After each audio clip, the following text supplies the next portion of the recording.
I'm David Barbie. I'm a physician scientist. I'm the chief of thoracic oncology at the Dana-Farber Cancer Institute. So our team science grant involves 5 investigators. Myself, Dr. Aaron Hata of the Mass General Brigham Cancer Institute. Pasi Yane is also from Dana-Farber. Eric Smith from Dana-Farber. And Shunsuke Kitajima, who's from Japanese Cancer Foundation Hospital. And what our project entails is to expand upon some preliminary data that we generated of a very promising approach to get long-term responses in lung cancer patients. As we know, despite all the advances for non-small cell lung cancer with oncogene-targeted therapies, such as EGFR or ALK-targeted therapy and now KRAS-targeted therapy, unfortunately, most patients, despite having an initial response, ultimately relapse due to resistance.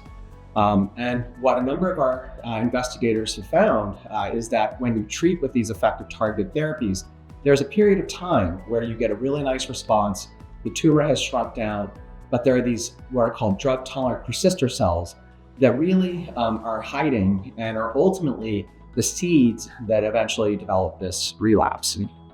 So we had the idea, can you initially push the cancer into this drug-tolerant persister cell state, and then ultimately identify a way to eliminate those cells. And what we developed was using an immune therapy approach. And basically our project involves 2 aims, two large projects with sub-aims. But in the first project, it's to use what's called the innate immune system to drive response, to leverage that. But then I think what we're also very excited about with the second project is to develop CAR T-cell therapy, which we showed can be potentially highly effective at eliminating these cells. And I'm happy to talk more about that. So really focusing in on the CAR T-cell approach, we recently as a group published a paper in Cancer Discovery last fall that shows it's feasible in the setting of the EGFR context, where when you treat with an EGFR targeted therapy and identify these so-called drug-tolerant persister cells, that on their cell surface, they are very highly enriched for a cell surface protein known as TROP2.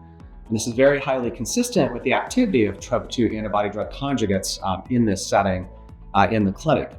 But what we did was we designed a CAR T-cell, which is a type of T-cell therapy that can really use the tip of that antibody that is, in some cases, conjugated to the drug. But in this case, we're basically fusing the tip of that antibody onto a T-cell. That's why it's called a chimeric antigen receptor T-cell. And we showed that by doing this, it's much more highly effective than an antibody drug conjugate to eradicate these cells, meaning that both in a dish, using a mouse model of a patient-derived tumor, that when you treat with the Tagrisso or the osimertinib to the minimal residual disease and you have these cells, a single infusion of this TROP2 CAR T cell therapy was, in the majority of mice and on the dish, able to eliminate these cells and actually lead to durable responses.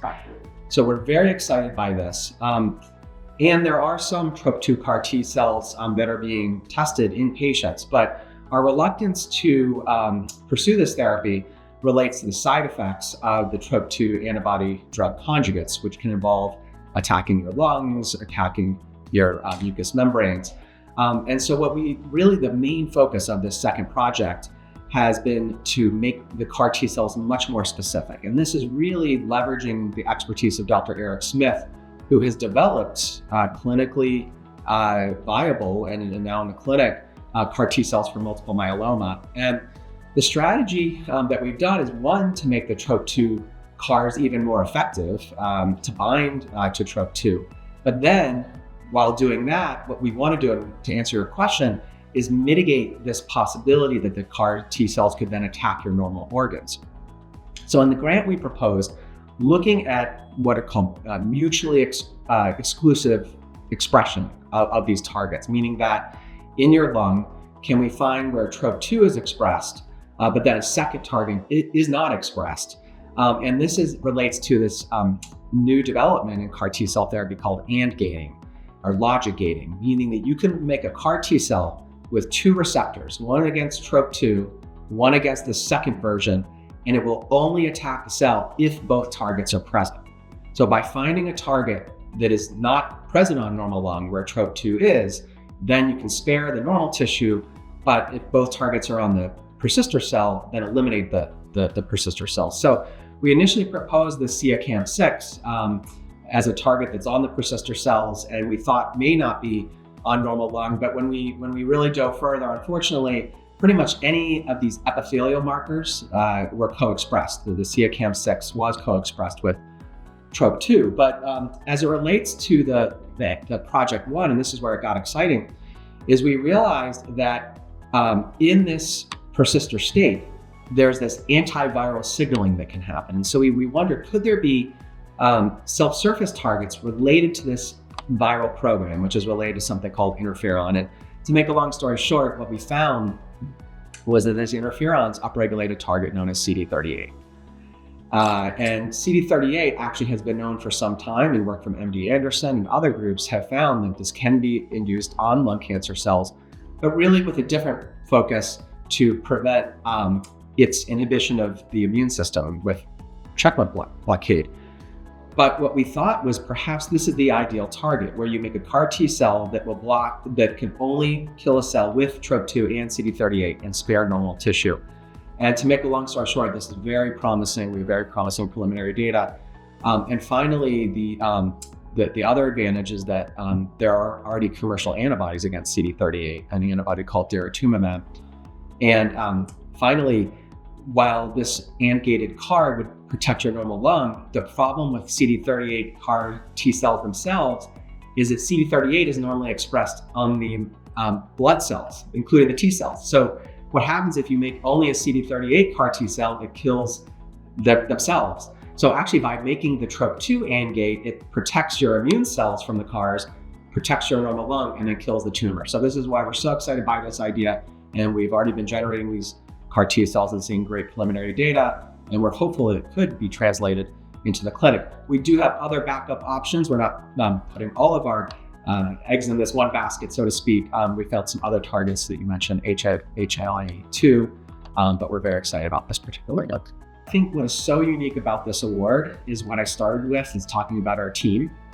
That we're all experts in some aspect of lung cancer, but really we each have our own expertise. I'm an expert in cancer immunotherapy and innate immune signaling.